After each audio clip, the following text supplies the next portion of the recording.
ভারতীয় আধিপত্যবাদের রাজনীতি চলবে না।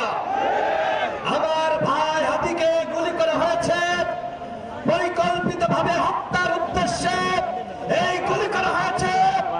আমার ভাই হাদি আমাদের মাঝে ফিরে আসবে কি আসবে না আমরা কেউ জানি না, কিন্তু হাদি লাখো হাদির জন্ম দিয়ে গেছে। আমরা প্রস্তুত রয়েছি ওই ভারতীয় দালালদেরকে, যারা বাংলাদেশকে জিম্মি করতে চায়, যারা বাংলাদেশকে একটি গণতন্ত্র রাজ্য বানাতে চায়। এই বাংলাদেশ আর কখনোই ভারতের দাদাগিরি মানবে না। আওয়ামী লীগ বাংলাদেশের রাজনীতি করতে চাই, আমরা কি মেনে নিব বন্ধুগণ?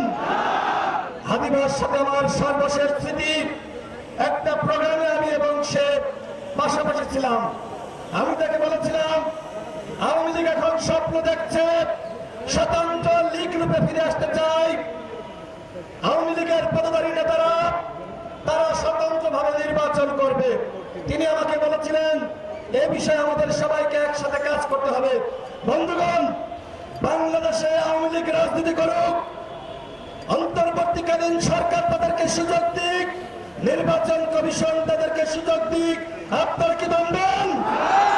এই বাংলার মাটিতে আওয়ামী লীগের রাজনীতি আর চলবে না। আগামী নির্বাচনে আওয়ামী লীগ অংশ নিতে পারবে না।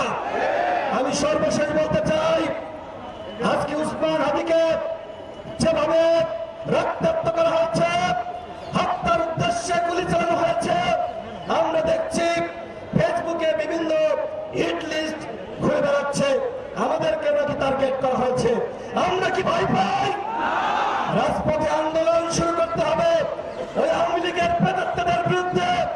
আজকে সারা বাংলাদেশে দেখছি বিভিন্ন জায়গায় আওয়ামী লীগের জয়গান গাওয়ার জন্য টেলিভিশন টকশোতে ঝটিকা মিছিল। আওয়ামী লীগের উদ্দেশ্যে বলতে চাই, যদি মাঠে নামো পিঠে ছালা বেঁধে মাঠে নামো।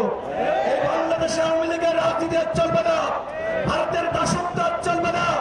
আজকে আমরা প্রস্তুত হয়েছি, এই শহীদদের থেকে আমাদের শপথ দিতে হবে এবং নির্বাচন কমিশনের ব্যাপারে যে কথাটি না বললেই না।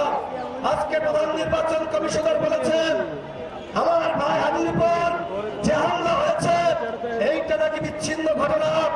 আমি প্রধান নির্বাচন কমিশনারকে বলবো, আপনি যদি ক্ষমা